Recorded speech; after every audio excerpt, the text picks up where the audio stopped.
इस देवभूमि के सभी मतदाताओं को एवं जनता को मेरा कोट कोट प्रणाम। मेरा नाम दिनेश कुमार भाटी है और मैं निर्दलीय प्रत्याशी के रूप में मंडी लोकसभा क्षेत्र से लड़ रहा हूँ। मेरा जन्म उत्तर प्रदेश में हुआ है और मैं संघ माने राष्ट्रीय स्वयंसेवक संघ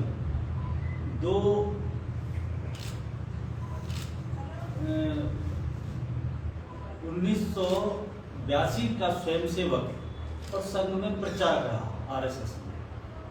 फिर उसके पश्चात अखिल भारतीय विद्यार्थी परिषद में संगठन मंत्री रहा और फिर 2006 में मुझे भारतीय जनता पार्टी के संगठन मंत्री के रूप में काम करने का मौका मिला और 2007 के चुनावों में मैं बूथ मैनेजमेंट के लिए उत्तर प्रदेश से माननीय रामलाल जी उस समय राष्ट्रीय संगठन मंत्री होते थे तो उन्होंने भेजा और पहले चरण में लाहौर स्पीति जब चुनाव होते थे और दूसरे चरण में फिर कुल्लू और मनाली होते हुए और मंडी में मैं चुनाव प्रबंधन में रहा। विषय था बूथ मैनेजमेंट, माइक्रो मैनेजमेंट। मैं संघ का स्वयंसेवक हूँ और आज भी हूँ। ऐसा नहीं कि मैंने कहीं कोई निष्ठा की। मैं पंडित दीनदयाल उपाध्याय जी की और डॉक्टर हेडगेवार जी की पाठशाला का छात्र हूँ। मैंने ये निर्णय इसलिए किया है कि भारतीय जनता पार्टी को अवगत कराने के पश्चात भी कि जो प्रत्याशी आप भारतीय जनता पार्टी का मंडी लोकसभा क्षेत्र से दे रहे हैं, उन्होंने खुद स्वीकार किया है कि गौ मांस खाने में कोई बुराई नहीं है और गौ मांस भी खाना मैं खाया है। मैं ये वीडियो सबके पास में नहीं है तो गूगल पर सबको सर्च हो जाएगा। क्योंकि हम बहन हैं पत्रकारिता में भी, तो उन्होंने जो अपने बॉलीवुड में जाते समय जो बताया कि बॉलीवुड में लड़कियां किस तरह से स्थापित होती हैं, क्या क्या उनको करना पड़ता है, ये भी सब विदित है और ये भी सब गूगल पे और उनके जो भाषण है उनमें स्पष्ट है। ऐसे प्रत्याशी के लिए मैंने दिल्ली में कहा कि आप ऐसे प्रत्याशी को मत दो, क्योंकि देवभूमि हिमाचल संस्कारों के लिए, संस्कृति के लिए, धर्म के लिए जानी जाती है और यहाँ गौ पूजक हैं, गौ भक्त हैं। ऐसे प्रत्याशी को मत उतारो। मेरी बात को इग्नोर किया गया और उनको प्रत्याशी बनाया गया। मैंने तय कर लिया कि जो संगठन, जो व्यक्ति पंडित दीनदयाल उपाध्याय जी के, डॉक्टर हेडगेवार जी के विचारों की धज्जियां उड़ाएंगे, उनको नष्ट करेंगे, उनको दूषित करेंगे, ऐसे लोगों के विरुद्ध में अवश्य ही विरोध प्रदर्शन करने के लिए और विरोध जताने के लिए वो काम करूंगा जो कि समाज में इस प्रकार का संदेश जाए कि ऐसे लोगों से दूर रहे। इसी कारण से मैंने मंडी लोकसभा क्षेत्र से नामांकन कराया। मैंने मंडी की प्रेस वार्ता में भी एक बात कही थी कि इस प्रत्याशी को टिकट देते समय माननीय राष्ट्रीय अध्यक्ष नड्डा जी ने कौन सी क्वालिटी देखी, कौन सी महानता देखी, जो उनके वीडियो चल रहे हैं, जो उनकी स्थिति है, उसके आधार पर उन्होंने कैसे दिया या फिर उन्होंने नहीं दिया तो फिर किसने दिया, ये अवगत करा है।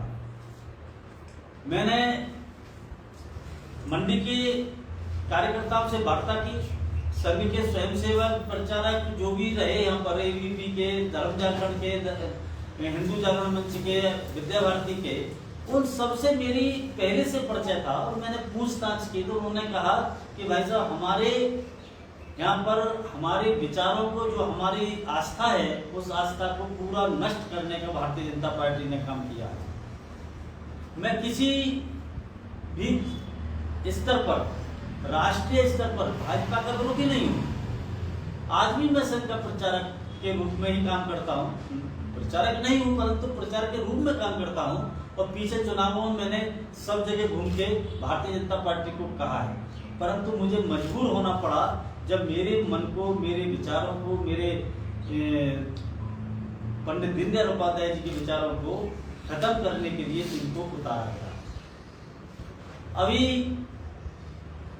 किसी ने जवाब नहीं दिया। आज मैंने सभी को एक बार फेसबुक के माध्यम से और व्हाट्सएप के माध्यम से भी कहा है और आपके माध्यम से भी कह रहा हूं कि मैंने आह्वान किया है कि जो लोग भारतीय जनता पार्टी के या अन्य कोई भी जनसभा इस प्रकार की करते हैं जिसमें कि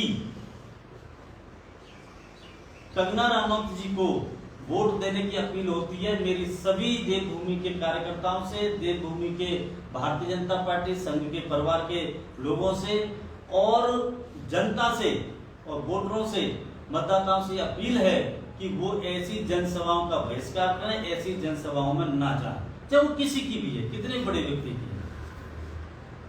ये अगर क्रम चलता रहा तो भारतीय जनता पार्टी ने जो नियम है उसको तोड़ा है और वो संघ के विपरीत काम किया है, आरएसएस की विचारधारा के विपरीत काम किया है। हमने बड़े मन से भारतीय जनता पार्टी का काम किया, संघ का काम किया और मन में विचार था कि हम भारतीय जनता पार्टी में जब सरकार में आएंगे तो कांग्रेस मुक्त, भ्रष्टाचार मुक्त, इस प्रकार की योजना से हम काम करेंगे। आज मुझे बड़ा आश्चर्य होता है जब मैं देखता हूँ केंद्रीय मंत्रिमंडल में ब्यूरोक्रेट है तो या 70% भ्रष्टाचारी आ गए। जो कांग्रेस भ्रष्टाचारी की कीचड़ थी वो आज भाजपा में है। अब कोई मेरे से पूछने लगे कि क्या कांग्रेस भ्रष्ट रही? कांग्रेस का सब भ्रष्टाचार भारतीय जनता पार्टी में स्थापित हो गया।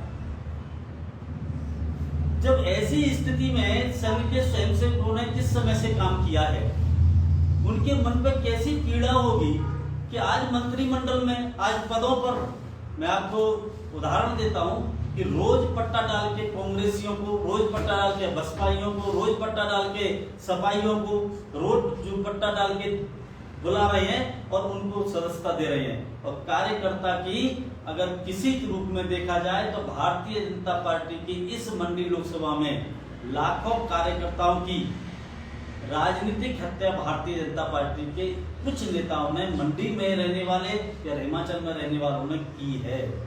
उन्होंने 5 वर्ष तक कंटिन्यू ये रहता है कि बूथ का काम करो, पर्चा प्रमुख बनाओ, बूथ पर मीटिंग करो, आज ये रैली है, आज ये काम है, आज वो काम है।